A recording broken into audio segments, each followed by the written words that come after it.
Hi செலாகுட்டீஸ். ஒரு 3 பேரோட மேரேஜை நான் உங்களுக்கு இப்போ ஒரு ஸ்டோரியாக சொல்ல போகிறேன் செலாகுட்டீஸ். ஸோ கதைக்குள்ளே போவோமா? டே வசந்து, நீ சொல்கிறதெல்லாம் இங்கே நடக்காது பார்த்துக்கோ. ஒன்றா நான் சொல்கிற பிள்ளைய கட்டிக்கோ, இல்லைன்னா உங்கள் அப்பங்கிட்ட போய் பேசு. அதை விட்டுட்டு இப்படி உம்முனே உட்காந்துட்டு இருந்தால் என்னடா அர்த்தம்? பொண்ணு வீட்டுக்கு போனாலும் பேச மாட்டேங்கிற, அவங்க சாப்பிட வந்தாலும் நீ எந்திரிச்சு போயிடுற. என்னடா நினச்சிட்ருக்க? நான் பார்க்குற பொண்ணை தான் நீ கட்டிக்கணும், அவ்வளோதான் சொல்லிட்டேன். அதுக்கு மேலே நீ ஏதாச்சும் பண்ணணும்னு நினச்ச, அப்புறம் நானும் உங்கள் அப்பனும் வீட்டில் இருக்க மாட்டேன் தெரிஞ்சுக்கோ அப்படின்னு சொல்லி வசந்தோட அம்மா சொன்னாங்க. அவன் மனசுக்கு பிடிச்சது தான் பண்ணி வை தெய்வானக்கா அப்படின்னு ராதா சொல்ல, அவன் மனசில் இருக்கிறதெல்லாம் பண்ணால் நாம் எங்கே போகிறது? என்ன நினச்சிட்ருக்கிற ராதா? 4 பேர் முன்னாடி ஒரு கௌரவமாக இருக்க வேண்டாம்? ஒரு 10 பவுன் கூட நகை போடாதவனை போய் நான் பொண்ணு கேட்டு கல்யாணம் பண்ணி வைக்கணுமா அவனுக்கு? அதெல்லாம் ஆகாது ராதா, அதெல்லாம் எனக்கு பிடிக்காது. இதெல்லாம் நம்ம சொந்த பந்தத்துக்கு முன்னாடி, சாதி சனத்துக்கு முன்னாடி எனக்கு கேவலமாக போயிடாதா அப்படின்னு தெய்வான சொல்ல, எதுவுமே பேசாத அமைதியாக இருந்தான் வசந்த். மனசுக்குள்ளேயும் வெளியிலையும் அழுக மட்டும்தான் அவனுக்கு வந்தது. என்ன செல்லியன் ப்ரோ, திடீர்னு பத்திரிகை கையில் கொண்டு வந்து கொடுக்குறீங்க, எப்போ கல்யாணம் ஃபிக்ஸ் ஆச்சு அப்படின்னு கார்த்தி கேட்க, போன வாரம் தான் திடீர் கல்யாணம் கார்த்தி, கண்டிப்பாக வந்துடு. பொண்ணு உங்கள் ஊர் தானே, பொண்ணு எப்படின்னு உனக்கு தெரியுமா அப்படின்னு செல்லியன் கேட்க, அதெல்லாம் நல்ல பொண்ணு தான் ப்ரோ, எந்த பிரச்சனையும் இல்லைன்னு கார்த்தி சொன்னான். ஆனால் கார்த்திக்கு மட்டும்தான் தெரியும், ஆல்ரெடி அவன் சைட் அடிச்சுட்டு இருந்த பொண்ணு தான் செல்லியன் கேட்குறான் அப்படின்னு. இங்கே பாரு தம்பி, காடுகரை இல்லாத பையனுக்கு பொண்ணு தரதே பெரிய விஷயம். நீ 5.5 பவுன் கொடி போட்டு தான் ஆகணும். அதே மாதிரி கல்யாண செலவெல்லாம் நீ தான் பண்ணி ஆகணும். இதுக்கு மேலே எதுவும் பேசக்கூடாதுப்பா, அவ்வளோதான் அப்படின்னு கௌதமோட மாமியார் சொன்னாங்க, வருங்கால மாமியார்.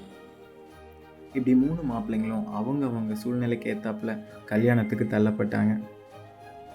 என்ன மச்சி வசந்து, ஏதோ கல்யாணம்னு சொல்லி மேனேஜர்கிட்ட 2 வாரம் லீவ் கேட்டு வாங்கியிருப்ப போல அப்படின்னு வசந்தோட ஃப்ரெண்டு ஃபோன் பண்ண, டே உனக்கெல்லாம் மான ரோஷம் இல்லையாடா?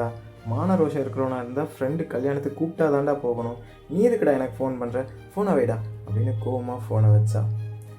எதுக்குடா இப்படி பண்ணுற அப்படின்னு வசந்தோட தம்பி கேட்க, எனக்கு சுத்தமாக பிடிக்கலடா, தாலி கட்டுற கடைசி நிமிஷத்துலையாவது இந்த கல்யாணம் நின்றுடாதா அப்படின்னு எதிர்பார்த்துட்ருக்கேன் அப்படின்னு வசந்த் சொன்னான். செல்லியன், யார் எப்படி இருந்தால் என்ன, நமக்கு கல்யாணம் நடந்தால் சரி, முதல்ல ஃப்ரெண்ட்ஸுக்கெல்லாம் ஃபோன் பண்ணி சொல்லுவோம் அப்படின்னு ரொம்ப ஆர்வமாக ஃபோன் பண்ணி எல்லாத்துக்கும் சொல்லிக்கிட்டு இருந்தான்.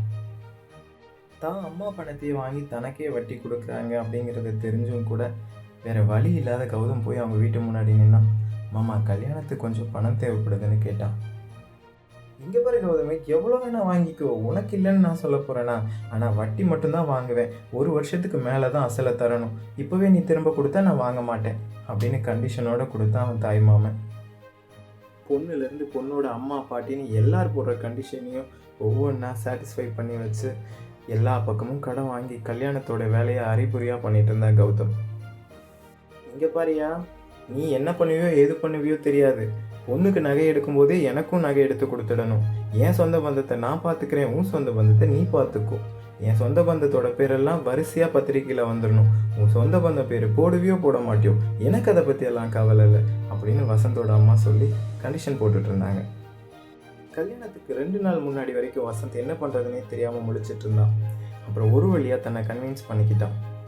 வேறு வழி இல்லை, இதுதான் நம்ம வாழ்க்கைன்னு சொல்லி லவ் பண்ண பொண்ணை சாக்ரிஃபைஸ் பண்ணிவிட்டு கல்யாணத்துக்கும் ரெடியானான். ஒவ்வொருத்தருக்காக ஃபோன் பண்ணி இன்வைட் பண்ண ஆரம்பித்தான். பயங்கர ஸ்ட்ரெஸ்ஸோட ஒவ்வொரு விஷயத்துக்கும் பட்ஜெட் போட்டு பணம் கொடுக்க ஆரம்பித்தான் கௌதம். எப்படி அவன் டேலி பண்ண பார்த்தாலும் முடியாமல் போச்சு. எல்லையை மீறி செலவெல்லாம் போயிட்டு இருந்தது. என்ன பண்ணுறதுன்னு தெரியாமல் பார்க்குறவங்க கிட்டலாம் புலம்பிகிட்டு இருந்தான். கடைசியாக வசந்த் தனக்கு பிடிச்சவங்களையும் தான் சொந்தக்காரங்களையும் கூப்பிட்டு கல்யாணத்தன்னைக்கு கல்யாணத்தை ஒரு வழியாக பண்ணி முடித்தான். ஜாலியாக இருக்க செலியன் யார் என்ன பண்ணாலும் சரி, நம்ம கல்யாணம் பண்ணால் சரின்னு சொல்லி சந்தோஷமாக கல்யாணம் பண்ணான். அதே மாதிரி நம்ம கௌதம் எல்லாத்தையும் மறந்துட்டு ஒரு டாஸ்க் மாதிரி கல்யாணம் பண்ணான். கல்யாணம் பண்ணி முடிச்சுட்டு அடுத்து என்ன பண்ண போகிறோம், எடுத்து என்ன பண்ண போகிறோங்கிற பதப்பதப்பிலேயோ இருந்தான். ஸோ செலாகுட்டீஸ், அடுத்து இவங்க லைஃப்பில் என்ன நடந்திருக்குன்னு நீங்கள் கெஸ் பண்ணி கமெண்ட் பாக்ஸில் கமெண்ட் பண்ணுங்கள் செலாகுட்டீஸ். தேங்க்ஸ் ஃபார் வாட்சிங், லவ் யூ ஆல். பிடிச்சிருந்தால் லைக் பண்ணுங்கள், கமெண்ட் பண்ணுங்கள், மறக்காமல் சப்ஸ்கிரைப் பண்ணுங்கள் செலாகுட்டீஸ். Love you all, Tata.